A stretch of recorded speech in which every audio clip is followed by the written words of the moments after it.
All right, fantastic. We finally made it to Tuesday, or we made it to Tuesday. And based off of yesterday's video, we talked about complementary and supplementary. Well, we're going to talk about those again today. I see today I am dealing with supplementary angles. And I know that they're supplementary angles because I see two angles and they lie on a straight angle. So I know that these two angles should total 180 degrees because not only are they supplementary, but I know that they're supplementary because they lie on that straight angle, okay? So I'm going to set up my equation first. I know the sum of these two angles, so sum means add, or the answer to an addition problem. So we're going to add these two and set it equal to 180 degrees. So based off of just setting up my equation, I'm going to rewrite it.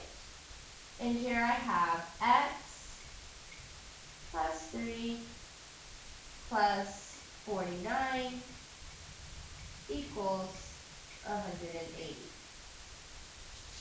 Okay?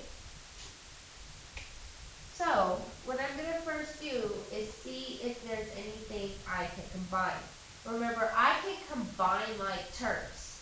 And here I see that I can't combine x with anything because x is already by itself. So x is good. But I do see that I'm just a number 3, and I do see I'm just a number 49. So since those the I'm just a number family, I'm going to add those two up because I can combine those because those are like terms. So I'm going to add 49 plus 3, and I know 9 plus 3 is 12, so I bring down my 2, carry over my 1, and then 1 plus 4 is 5. So when I add 3 and 49, I get the sum of 52.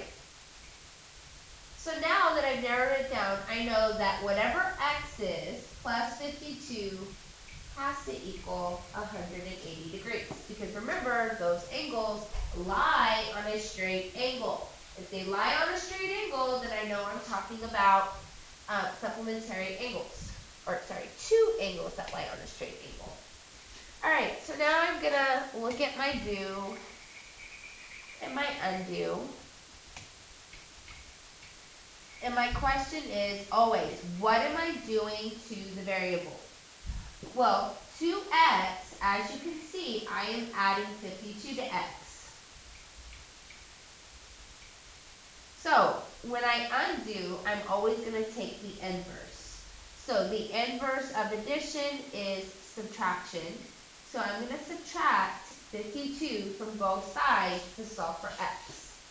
So I'm going to subtract 52 from this side, which now I got x all by itself, which is my goal. My goal is always to isolate that variable. And then I'm going to subtract 52 from 180. Well, I know I can't take 2 away from 0, so I have to borrow 1 from 8, make that a 7, make that a 10. Okay, I can't take 2 away from 10, so 10 minus 2 is 8. 7 minus 5 is 2, and then we bring down the 1. So I can clearly see now that x equals 128 degrees. So x equals 128 degrees.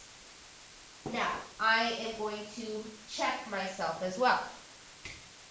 So when I check myself, I'm going to replace x with 128.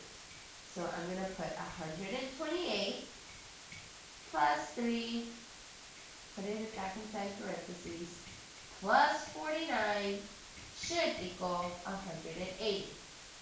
Well, I'm going to take 128 plus 3, which is 11, or, well, 8 plus 3 is 11, 1 plus 2 is 3, bring down the 1. So I have 131 here. and then I'm going to add 49. So when I add 49, 1 plus 9 is 10, carry over the 1. 1 plus 3 is 4, plus 4 is 8. Bring down the 1, I get 180 degrees. So, since I know now both sides of the equation are equal, I know that my equation is balanced. Alright, go ahead and try number 4 on your own, and I'll be checking tomorrow. Make sure you watch your video, make sure you get down your steps. If you don't understand the video the first time, make sure that you're watching it another time. Okay? I know you guys can do this. Alright, see you tomorrow.